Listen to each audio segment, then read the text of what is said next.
Ce ai putea să fac trebuie făcut, că deja nu se mai poate acolo cu războaiele atâtea și încă mai am 3 războaie scoase afară, care ar trebui și ele puse. Și nu mai am unde să le mai pun.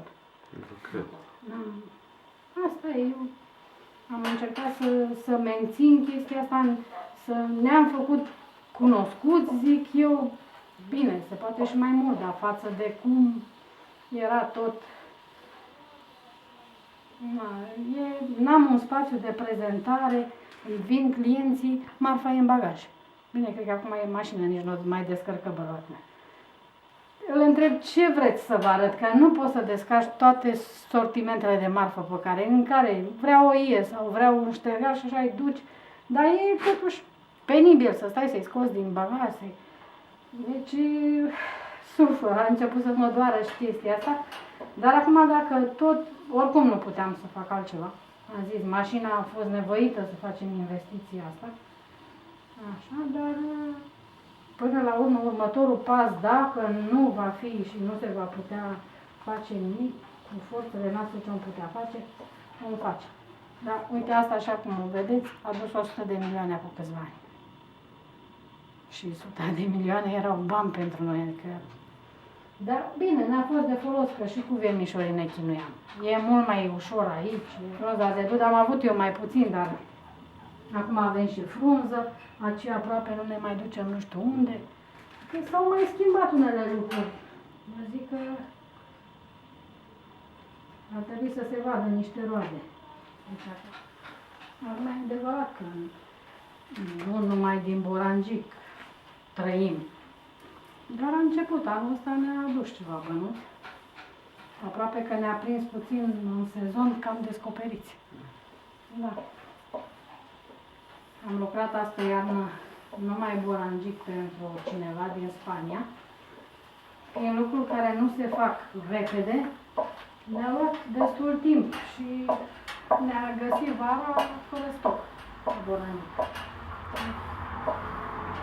Am luat comenzi, dar E greu și să faci o ie, două să trimiți, deplasările să le duci la curier și așa, că costă că s-a dus din prețul ei și așa care nu e prea mare.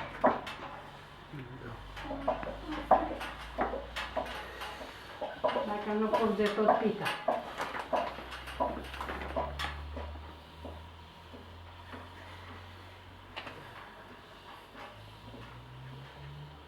I-am trimis Alinei. Săptămâna trecută a primit niște materiale, că zicea că face o vestimentație două din bolângi. Mai departe, design și altele nu mai țin de mine, gata, chiar nu pot să le fac pe toate pe lumea asta, în domeniu, să zic. Mai departe, specialistul în vestimentație să spună cuvântul.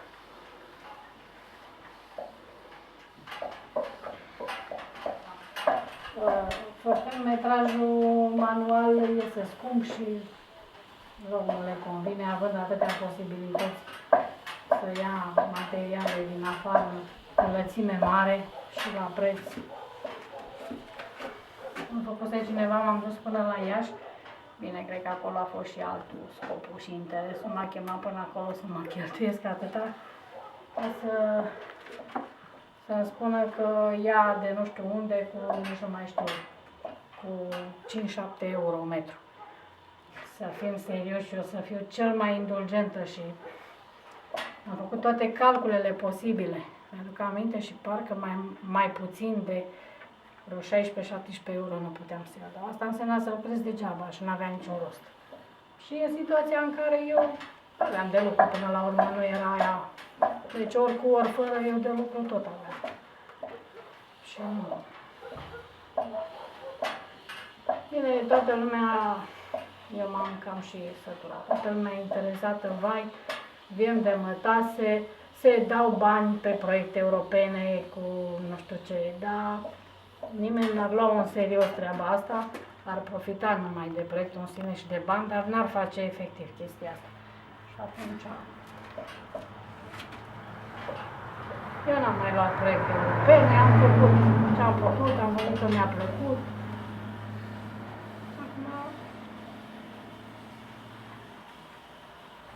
ce să zic, unii nici nu știu ce e la mărime de mătase, dar vreau proiecte europene. Am mai avut vizitatori și telefoane de genul ăsta. Să încerce să facă, să ia toți de unde am luat, să vadă, poate ei au altă, eu știu, altă ieșire, altă gândire.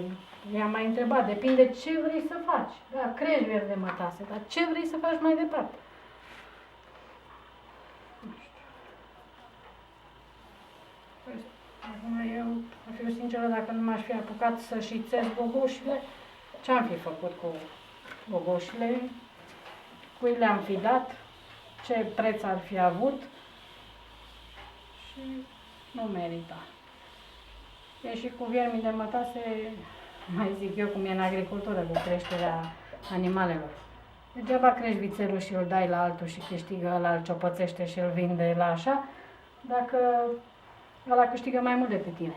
Așa și aici. Am ales să facem chestia asta completă. Și asta aduce puțin plus valoare care te zice să nu renunți, că totuși e ceva. Trebuie să pregătesc războaiele, dacă luni plec pentru 5 zile, trebuie fetele să aibă de lucru. Cât eu lipsesc, să nu se cunoască că nu sunt, că altfel stau în loc dacă n-au ce le trebuie.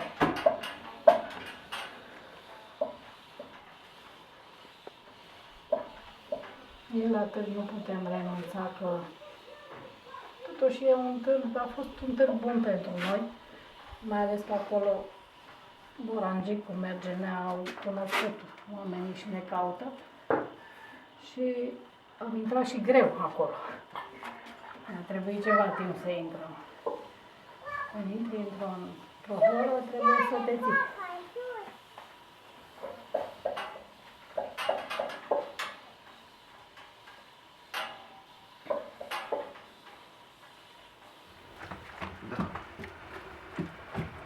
O să ardă un pic, dar nu așa de tare. Pipăit așa, vezi că unge la mână. Mai mult. Siliciu? Sericina. Silicină. Sericina. A început să se moaie. Mai trebuie fiartă. Sericina e capretul al boranjicului.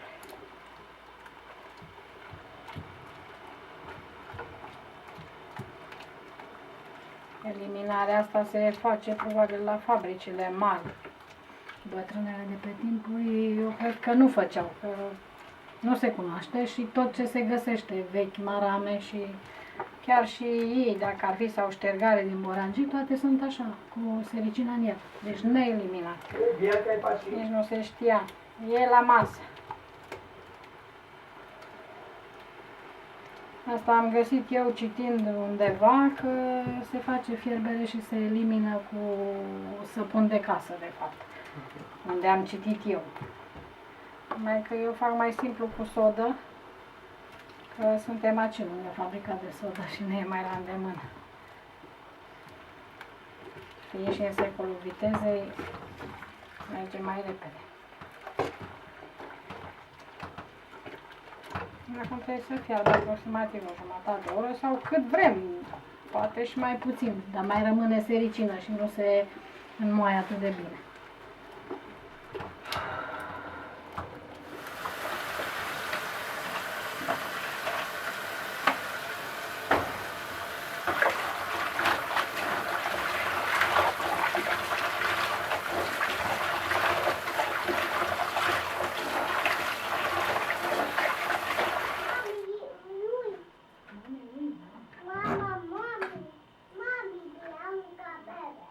Bianca e și mama lui Bebe, da? Nu, Bebe, mama, Bebe. Mama, stai. Unul va fi.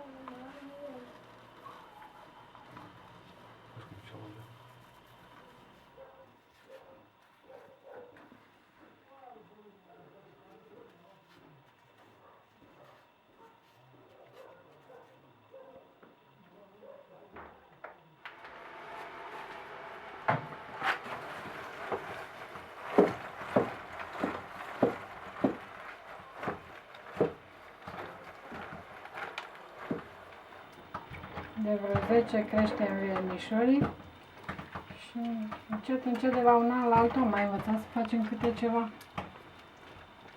Am mai aflat câte un secret și l-am pus în practică. Deci în principal de 10 ani facem asta. Atelierul avem de vreo 15, dacă boranjicul ne ocupăm de vreo 10.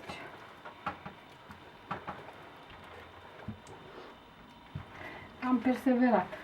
Orice detaliu, orice secret mi-a căzut în mână, am încercat să-l fac și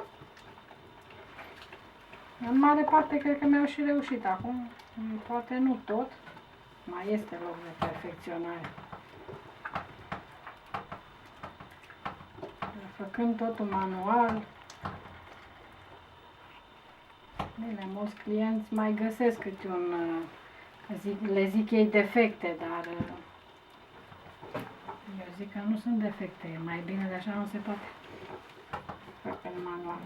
Mașinile sunt mașini, ele sunt programate, n-au cum să facă nicio greșeală, dar omul mai face. Cine muncește, greșește. Dar încercăm să eliminăm și pe cât se poate. Pe cât ne permit condițiile în care lucrăm.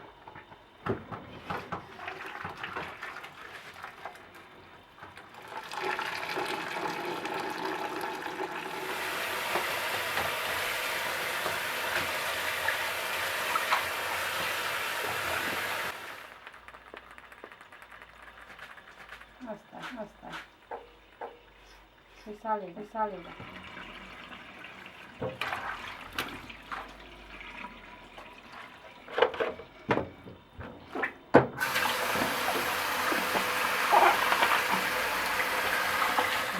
Și mama să facă. Ea oricum altceva n-are de făcut. A fost un remediu pentru ea, ea e operată la cap. Și cu asta I-am dat o îndelemnicire, adică vine în fiecare zi, hai, dăm descărmâna. Deci asta nu mai poate ea să facă, în rest nu mai e capabilă să facă altceva. Și cu asta și omoară timp. Mie îmi prinde ajutor că pe altul ar trebui să-l plătesc și nu puțin, pentru că nu e greu, dar durează să stai. Ca să scarmeni 1 kilogram de gogoș, îți trebuie poate 3 zile. Ce 3 zile? Cred că o săptămână. 1 kilogram de gogoș. Să stai să-l iei, să-l întinzi tot.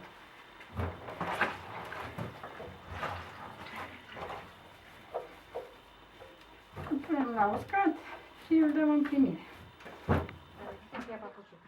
Pușcă-le ce și faci buba.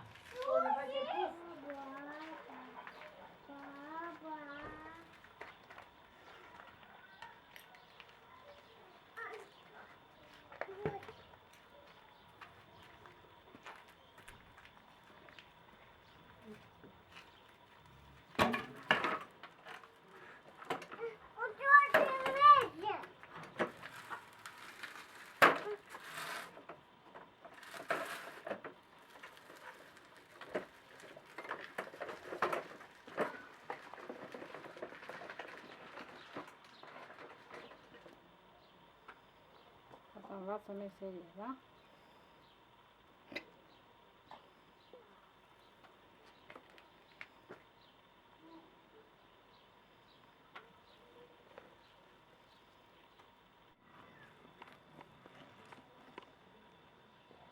Vedeți cum se desface în forma de 8.